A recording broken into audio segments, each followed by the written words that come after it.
Shalom adik-adik yang ada di rumah. Selamat hari Minggu. Apa kabar adik-adik semua? Pastinya sehat dong ya. Kembali lagi kita melakukan ibadah online. Tidak apa-apa ya adik, yang penting kita semangat dalam memuji Tuhan. Itu yang paling penting. Nah, adik-adik sudah mandi ya? Sudah siap? Sudah rapi? Sudah siapkan Alkitab? Nah, sekarang kita akan mulai. Sebelum kita memulai ibadah, kita berdoa terlebih dahulu. Ingat, tangannya dilipat, matanya ditutup. Mari kita berdoa. Kembali kami mengucap syukur kepadamu ya Bapa yang di surga, karena atas berkat yang kau berikan kepada kami anak-anakmu ini. Kami masih sehat, bangun dari tidur kami semua. Ya Bapa, sebentar lagi kami akan memulai ibadah online. Kiranya Engkau hadir di setiap ibadah kami di rumah kami masing-masing. Ya Bapa, kami selalu memohon kepadamu untuk kesehatan kami semuanya, supaya anak-anakmu ini selalu sehat senantiasa. Ya Bapa, kami juga berdoa di dalam pendidikan anak-anakmu ini, kiranya Engkau yang selalu menyertai supaya mereka menjadi anak-anak yang pintar dan tumbuh dalam iman. Ya Bapa, kami juga berdoa kepada orang tua kami supaya mereka selalu sehat, selalu sabar mendampingi anak-anakmu ini. Ya Bapa, kami ini adalah anak-anak yang tidak luput dari dosa. Kiranya Engkau hapuskan dosa kami terlebih dahulu, agar kasih yang Kau berikan kepada kami tidak terhalang. Terima kasih ya Bapa. Amin.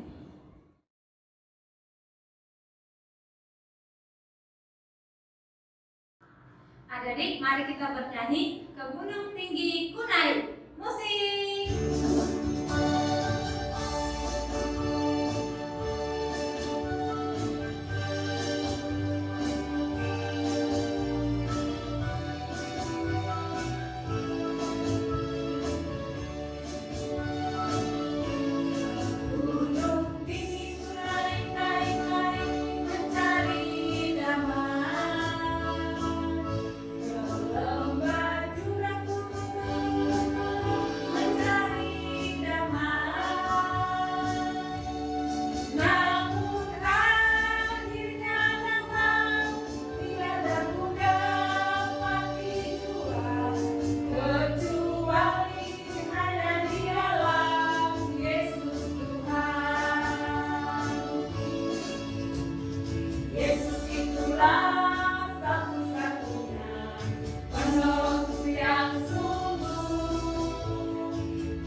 Adik-adik, pada minggu ini kita mau mendengarkan cerita atau firman Tuhan yang menjadi khotbah pada minggu ini. Tapi sebelumnya kita berdoa. Tuhan Yesus, kami mau mendengar firman-Mu. Bantu kami untuk mengerti dan memahaminya, dan hapuskan dosa kami dalam Kristus Yesus. Amin. Adik-adik, pada minggu ini firman Tuhan yang akan menyapa kita pada ibadah sekolah minggu diambil dari kitab Raja-Raja yang kedua, pasal yang kelima, dimulai dari ayat yang pertama hingga ayat yang kelima. 2 Raja-Raja 5 ayat 1 sampai 5. Biar gak terlalu panjang, adik-adik boleh baca di rumah dulu Alkitabnya, dibantu sama mama, papa, kakak, teman, atau siapa yang ada. Ceritanya berjudul Naaman disembuhkan. Jadi kalau adik baca-baca ceritanya seperti ini. Ada seorang panglima kerajaan Aram bernama Naam. Jadi Naaman itu panglima kerajaan Aram. Dia sakit. Sakitnya kusta, atau dalam bahasa Yunani lephros. Itu penyakit yang berbahaya, penyakit menular saat itu. Dan kalau tidak segera disembuhkan bisa sampai meninggal, mati. Pasti Naaman khawatir. Keluarganya juga seperti itu. Bahkan Raja Aram juga tidak ingin panglimanya meninggal, ya toh? Nah, di tengah kegelisahan itu ternyata di rumahnya Naaman ada seorang gadis kecil, perempuan yang dibawa dari Israel ketika mereka menjajah bangsa Israel. Perempuan ini bilang kepada Tuan Putri, istrinya Naaman, "Bu, kalau Bapak mau sembuh, di Israel ada seorang nabi bernama Elisa yang bisa menyembuhkan." Tentu saja si ibu senang mendengarnya dan bilang kepada Naaman. Naaman juga pamit kepada Raja Aram. "Raja, katanya di Israel atau di Samaria ada seorang nabi yang bisa menyembuhkan. Kalau begitu, pergilah ke sana," kata Raja Aram. "Saya akan buat surat pengantar." Nah, betul. Naaman bersama dengan pengawalnya pergi ke Israel menemui raja. Raja sempat tersinggung. "Emang saya ini Allah yang bisa menyembuhkan dan bisa mematikan orang?"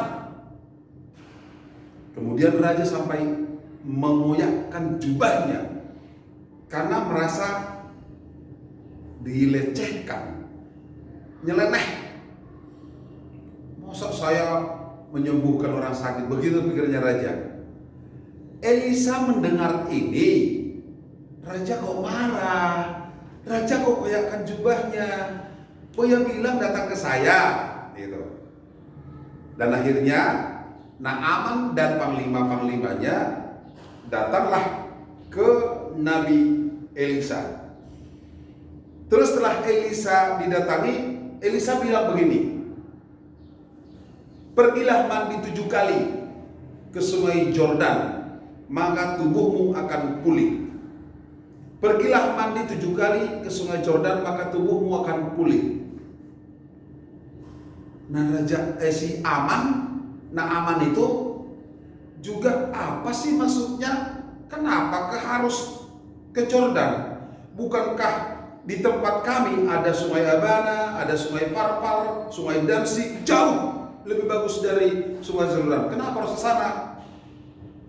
Terus pengawalnya bilang begini, "Bapak, seandainya Nabi Elisa bilang hal yang lebih sulit, hal yang lebih susah, bayar mahal, Bapak pasti mau." Namun bilang, "Ya sudah." Akhirnya dia pergi ke sungai Yordan dan mencelupkan dirinya 7 kali ke sungai Yordan. Setelah 7 kali dicelupkan, bersih, sembuh kusta, lepra. Yang tadinya kulitnya memutih itu akhirnya bersih seperti kulit bayi. Dia baru percaya kepada Elisa bahwa Elisa itu seorang nabi suruhan Allah. Itu ceritanya adik-adik. Kalau begitu pada minggu ini aku akan menjadi berkat. Itu temanya. Dengan cerita yang tadi. Yang mana kira-kira menjadi berkat di situ? Adik-adik, kalau tema minggu ini aku menjadi berkat, kita tahu dulu menjadi berkat buat orang lain artinya apa? Menjadi berkat buat orang lain artinya hidup kita berguna, bermanfaat, berarti buat orang lain. Jadi hidup kita itu menjadi sesuatu yang berguna buat orang lain.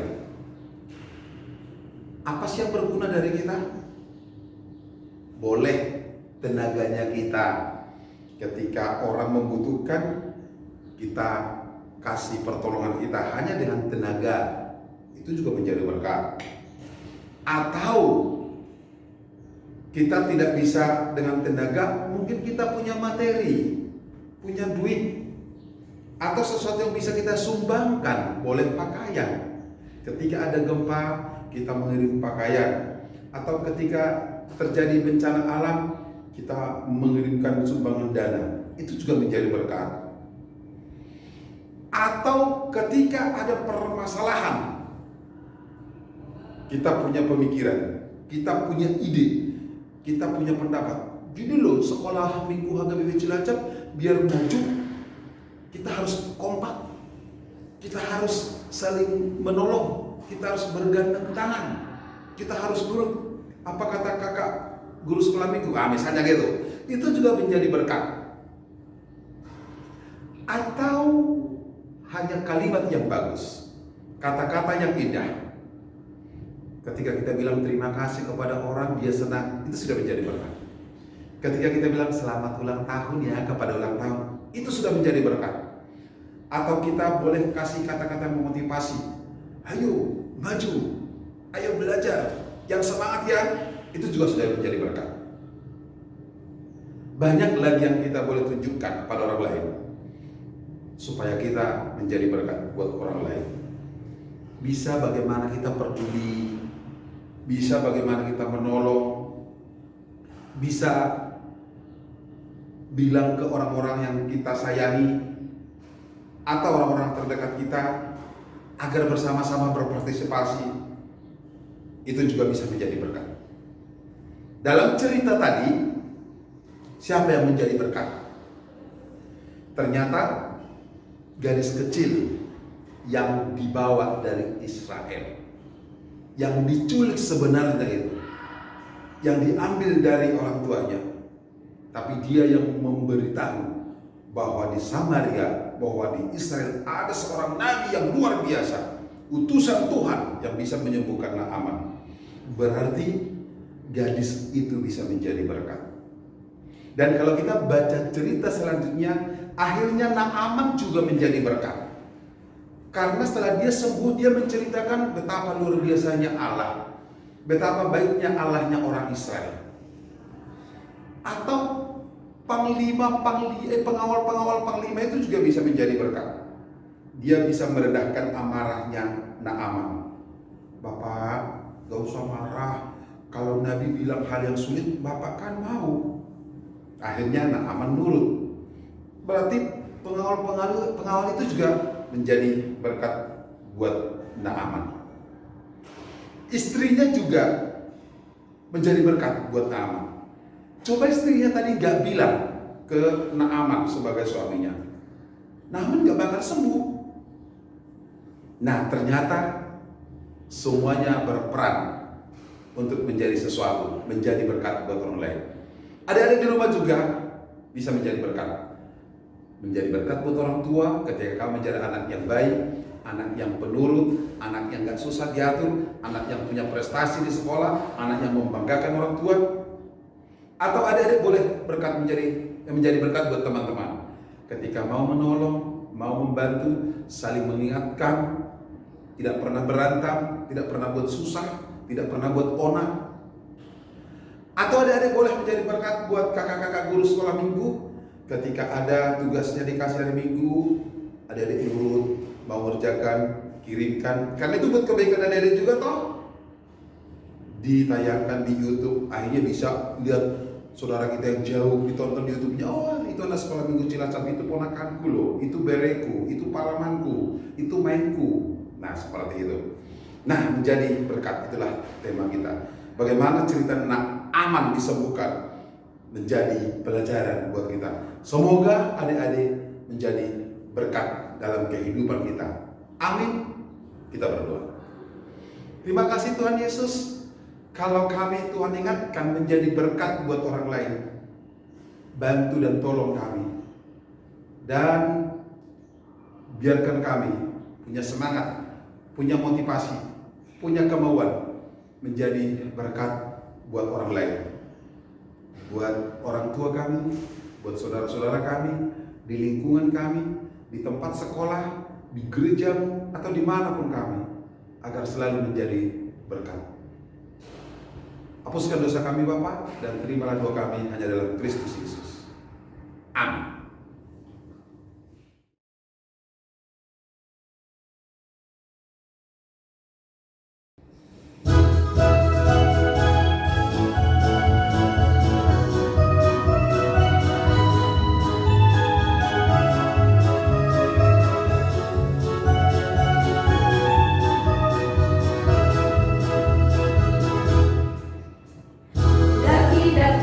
Daki gunung yang tinggi, turun lembah yang dalam, melintasi padang rumput hijau terbenam. Yesus besertaku. Terbang luar angkasa, selam dalam samudra. Dayung perahu di sungai. Yesus besertaku. Di kanan kau ada, di kiri kau ada, di atas dan di bawah kau ada, di suka kau ada, di dukaku kau ada, karena Engkau Yesusku.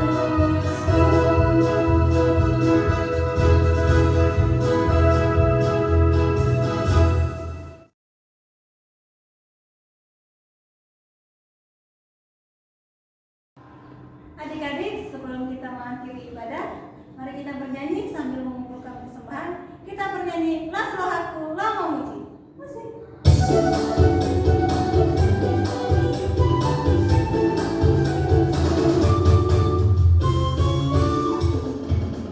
Las rohaku lo memuji, dengan nafas rohani, semua duka dan menyenangkan, bina besar hari ini. Asal dosa mago di baik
Adik-adik, mari kita akan akhiri ibadah kebaktian sekolah minggu hari ini. Kita berdoa untuk menyerahkan persembahan kepada Tuhan. Bapa kami Tuhan Allah yang Maha Kuasa yang bertahta di surga, kami mengucap syukur dan terima kasih kami kepadamu ya Tuhan, di mana Tuhan memperkenankan anak-anak di dalam kerajaan-Mu. Di sini kami menyampaikan persembahan kami. Kiranya Tuhan menerimanya untuk kemuliaan nama-Mu. Amin. Kita bersama dalam doa Bapa kami yang di surga. Bapa kami yang di surga, dikuduskanlah nama-Mu. Datanglah kerajaan-Mu. Jadilah kehendak-Mu di bumi seperti di surga. Berikanlah kami pada hari ini makanan kami yang secukupnya. Dan ampunilah kami akan kesalahan kami, seperti kami juga mengampuni orang yang bersalah kepada kami. Dan janganlah membawa kami ke dalam pencobaan, tetapi lepaskanlah kami daripada yang jahat. Karena Engkau yang punya kerajaan dan kuasa dan kemuliaan sampai selama-lamanya. Amin.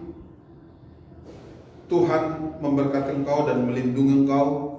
Tuhan menyinari engkau dengan wajahnya dan memberi engkau kasih karunia. Tuhan menghadapkan wajahnya kepada engkau dan memberimu damai sejahtera. Amin.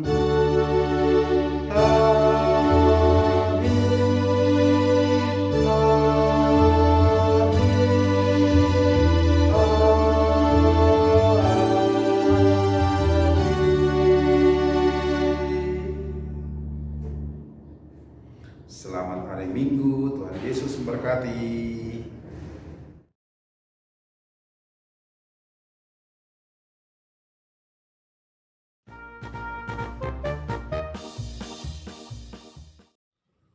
Amsal 4 ayat 1. Dengarkanlah, hai anak-anak, didikan seorang ayah, dan perhatikanlah supaya engkau beroleh pengertian. Amin.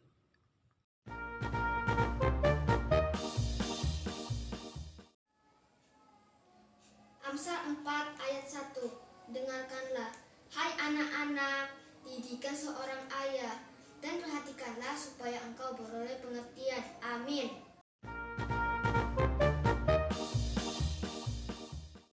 Amsal 4 ayat 1. Nasihat untuk mencari hikmat. Dengarkanlah hai anak-anak, didikan seorang ayah, dan perhatikanlah supaya engkau beroleh pengertian. Amin.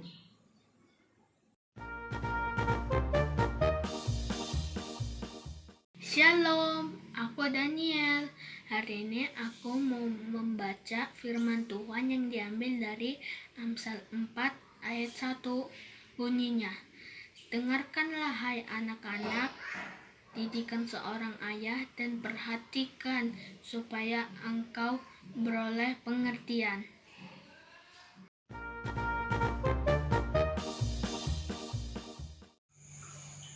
Amsal 4 ayat 1.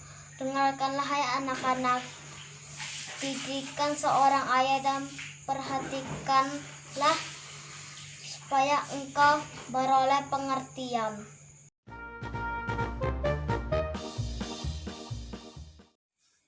Amsal 4 ayat 1. Nasihat untuk mencari hikmat. Dengarkanlah hai anak-anak, didikan seorang ayah, dan perhatikanlah supaya engkau beroleh pengertian.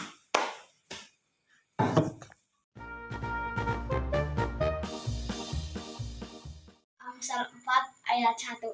Dengarkanlah hai anak-anak, didikan seorang ayah, dan perhatikanlah supaya engkau beroleh pengertian. Terima kasih.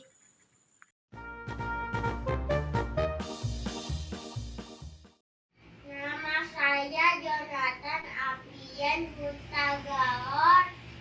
Amsal 4 ayat 1. Dengarkanlah hai anak-anak, didikan seorang ayah, Dan perhatikanlah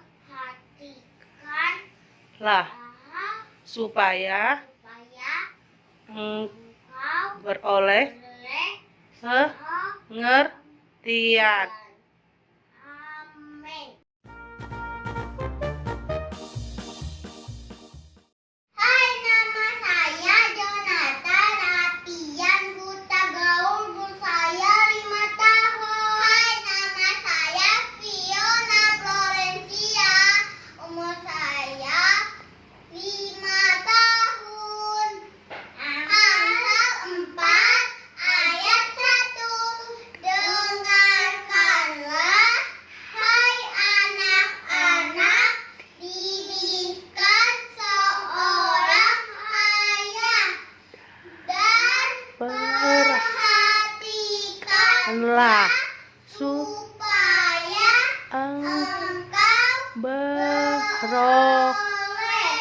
beroleh pengertian. Amin. Amsal 4 ayat 1. Nasihat untuk mencari hikmat. Dengarkanlah, hai anak-anak, didikan seorang ayah, dan perhatikanlah supaya engkau beroleh pengertian.